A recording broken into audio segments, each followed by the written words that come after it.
Thank you for coming. And I also wanted to thank my awesome roommate, Jane Monnery, because I turned in my thesis draft 2 weeks ago, and that was like 200 pages, and this reading is 1,000 words.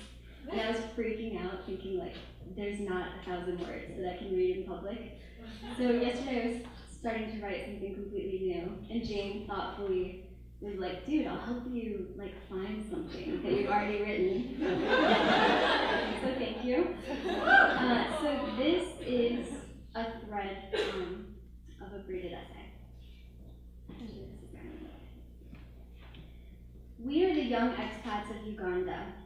The generation before us worked for Doctors Without Borders and for the UN. They flew to Africa with small backpacks, pumped iron to fit among the rebel groups that they researched. They reported on the Russian arms that turned up in 9-year-olds' hands, on the unplanned sprawl of internally displaced persons camps. Those of the generation before us roamed the globe alone, from Sri Lanka to Liberia to Bosnia to Chad.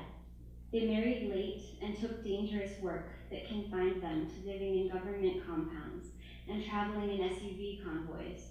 They drank, treated malaria, noted kwashiorkor, escaped capture, advocated reconciliation, drank. We are the young expats of Uganda. We differ from the generation before us. People familiar with that cohort think that they know us, but they don't. We are the 2.0. Our families imagine us sweating in dangerous villages.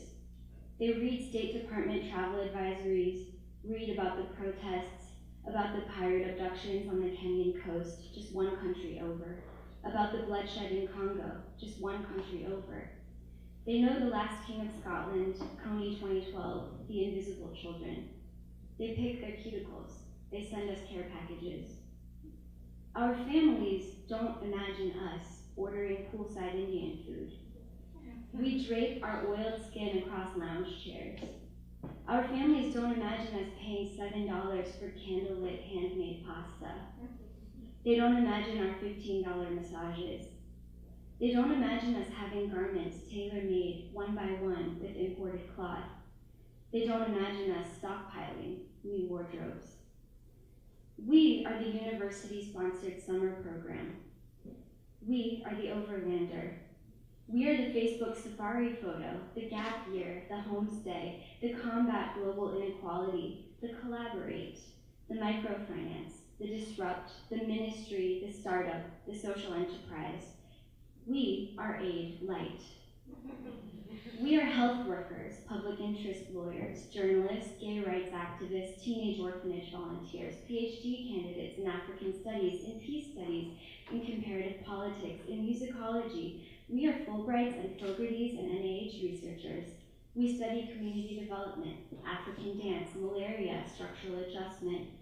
Our churches sent us, our universities sent us, our parents sent us, the government sent us. We tend to come once and keep coming back.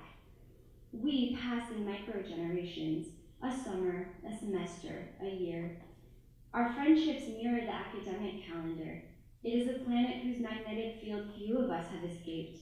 From June to August, the coffee shops are full. In January, the scene changes. With increasing formality and funding, our universities train us for our travels.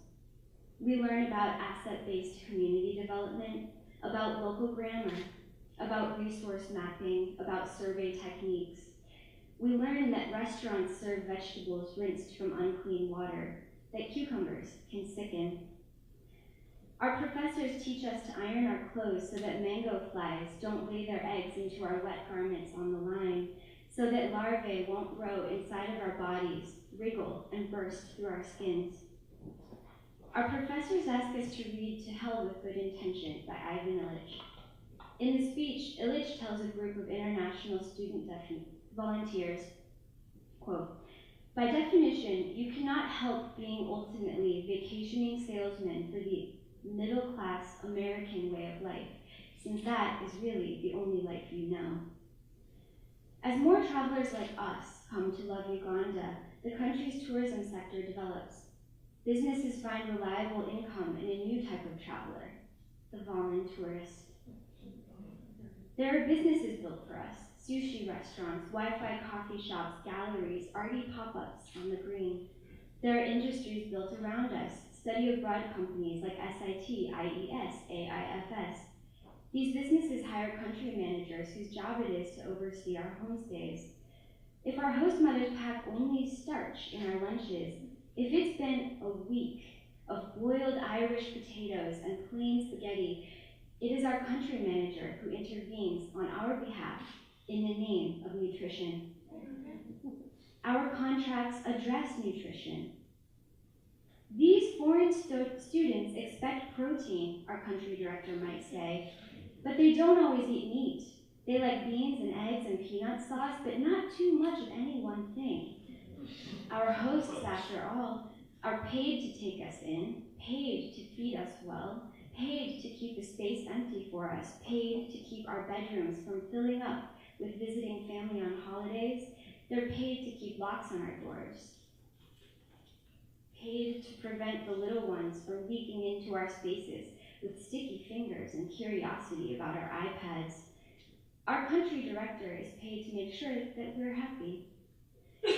As we graduate from requiring the services of Uganda's study abroad industry, we return and support the country's tourism sector.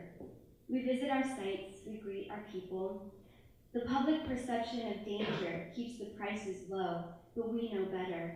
We've already experienced the hospitality and safety of the country. The most dangerous thing is the roads.